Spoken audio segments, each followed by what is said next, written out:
ne možete se suspregnuti i koristiti te duhanske proizvode, onda je savjet da se oni koriste nakon što podojite bebu. Znači ne prije nego nakon podoja.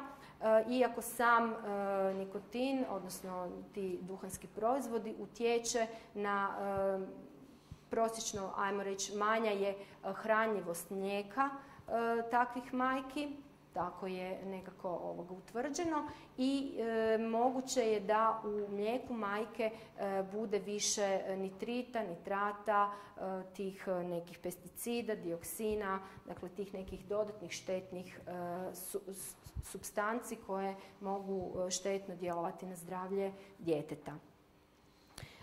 Crna kava, odnosno kofein, isto tako nije preporučljivo u većoj količini.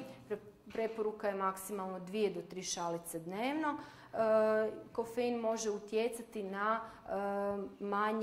smanjenje željeza u samome mlijeku, tako da onda treba voditi kod djece brigu o tome da slučajno ne bi došlo do nekakvih anemija. Alkohol naravno isto tako nije preporučen za vrijeme dojenja, naročito ne u onom prvom mjesecu, zato što ne možemo znati kada će dijete htjeti dojiti. Koncentracija alkohola u krvi jednaka je koncentraciji alkohola u majčinom mlijeku.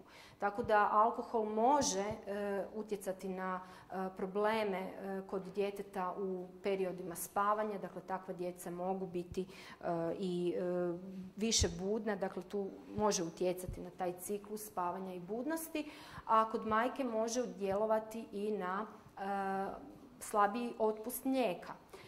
No, međutim, ako je nekakva situacija, neka prilika, eto, nešto se slavi i tako, savjet je ako se konzumira alkohol da onda to bude nakon podoja, dakle isto tako ne prije podoja nego nakon podoja, i da se nakon uzimanja alkohola ne doji negdje 2 do 3 sata. Dakle, da se na taj način čeka da taj alkohol na neki način ispari, odnosno da se krv i samo mlijeko više, da nema tog prisustva te supstance u mlijeku. Što se tiče lijekova, lijekovi dakako stvarno isto se trebaju davati sa oprezom za vrijeme dojenja, ne treba ih uzimati bespotrebno.